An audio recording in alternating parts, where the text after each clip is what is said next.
ഇതുപോലെ തന്നെ നമ്മളിനി ഇറങ്ങിയും കൂടെ വരണ്ടേ? ഞാൻ ഇത്രയും പ്രതീക്ഷിച്ചില്ല. എന്റെ പൊന്നോ ചേട്ടാ, വേണ്ട ചേട്ടാ.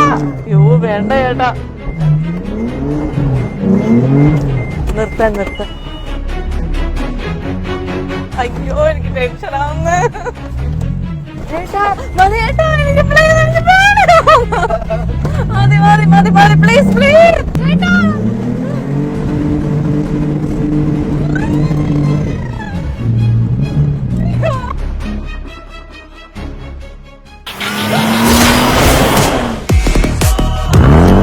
ഇത്തരം ടാക്സ് ഒക്കെ കൊടുത്ത് ഇന്ത്യയിൽ ഇറക്കാം എന്നുള്ളൊരു തീരുമാനം എന്തായിരുന്നു? ഈ വണ്ടിക്ക് യഥാർത്ഥത്തിൽ എത്ര രൂപ വില ഉണ്ടാകും? ഇന്ത്യയിൽ ഇപ്പൊ വരുന്ന വണ്ടി, യൂസർ വണ്ടിക്ക് 75 ലാക്ക്. എത്രയാണ് ഇതിന്റെ മൈലേജ്? 4 ഒന്നുകൂടെ. ഇങ്ങനെ ഒരു ആനക്കുട്ടിയെ മേച്ചോണ്ട് നടക്കണ പോലെ കുറച്ച് എക്സ്പെൻസീവ് ആണ് ഇതിനെ മേച്ചോണ്ട് നടക്കല് അല്ലെ? അത് ശരി, ഇത് കൊള്ളാലോ. ഇതെന്താ ഈ വണ്ടിക്ക് 3 വൈപ്പർ കണ്ടിട്ടാണ് ഞാൻ ഈ വണ്ടി എടുത്തത്.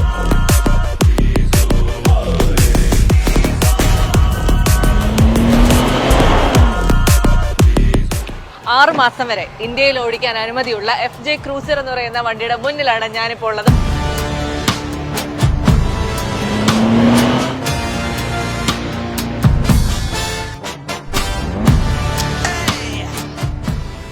ആക്ച്വലി ഇതൊരു ഓഫ് റോഡ് വണ്ടിയാണോ?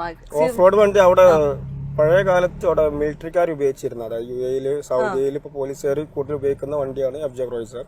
അത് ശരി. അതെ, ഇങ്ങനത്തെ ഒരു വണ്ടി ഇത്രയും ടാക്സ് ഒക്കെ കൊടുത്ത് ഇന്ത്യയിൽ ഇറക്കാം എന്നുള്ളൊരു തീരുമാനം എന്തായിരുന്നു? ഈ വണ്ടി എന്നല്ല കാരണം, ഇന്ത്യയിലേക്ക് എനിക്ക് UAE ഒരു വണ്ടി കൊണ്ടുവരാനുള്ള കാരണം ഇവിടുത്തെ നമ്മുടെ സർക്കാരിന്റെ ഒരു റൂൾസ്, അതായത് അവർ നിയമങ്ങൾ കുഴപ്പമില്ല, നമ്മളെല്ലാം അംഗീകരിക്കും, നോ പ്രോബ്ലം. പുറത്തുള്ള വണ്ടി കൊണ്ടുവന്നാൽ ഇപ്പോ നമ്മളെല്ലാം ഇപ്പൊ ജസ്റ്റ് ടയർ 4 പുറത്തേക്ക് കുറച്ച് 5 ഇഞ്ച് പുറത്തേക്ക് തള്ളി നിൽക്കുന്നുണ്ട്. ഇത് കേരളത്തിലുള്ള ഓടുന്ന കേരള രജിസ്ട്രേഷനുള്ള എന്റെ വണ്ടി, എന്റെ വേറെ വണ്ടിയുണ്ട്. അതിന് നമ്മൾ വേറെ ടയർ ഇട്ട് കഴിഞ്ഞാൽ അത് ഫൈനും കാര്യങ്ങളായിട്ട് MVD പോലീസ് എല്ലാം ഇഷ്യൂ ചെയ്യും.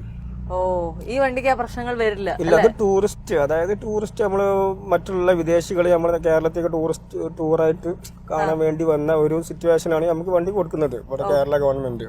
അപ്പൊ അതുകൊണ്ട് ഇങ്ങനെയൊക്കെ ഓടിക്കാൻ പ്രശ്നമില്ല. ഇല്ല, മറ്റുള്ളവർക്ക് ബുദ്ധിമുട്ട് വരാൻ പാടില്ല. ബുദ്ധിമുട്ടുണ്ടാക്കാത്ത രീതിയിൽ നമുക്ക് എങ്ങനെ മോഡിഫിക്കേഷൻ ചെയ്തിട്ട് അവിടുന്ന് എന്തൊക്കെയാണോ മോഡിഫിക്കേഷൻ ചെയ്ത് ഈ വണ്ടിക്ക് നമുക്ക് മനുഷ്യർക്കുള്ള പോലെ ഒരു പാസ്പോർട്ട്, അതായത് കാർനെറ്റ് അതുണ്ട്. അതുപോലെ എന്തൊക്കെയാ ആഡ് ചെയ്തിട്ടുള്ളത്, നമ്മൾ അഡ്രസ് ഒക്കെ ആഡ് ചെയ്ത പോലെ ഈ വണ്ടിക്ക് എന്തൊക്കെയാ ഉള്ള ആഡ് ചെയ്തിട്ടുള്ള മോഡിഫിക്കേഷൻ ഓണോ ഒക്കെ ഉണ്ടെന്നുണ്ടെങ്കിൽ കുഴപ്പമില്ല.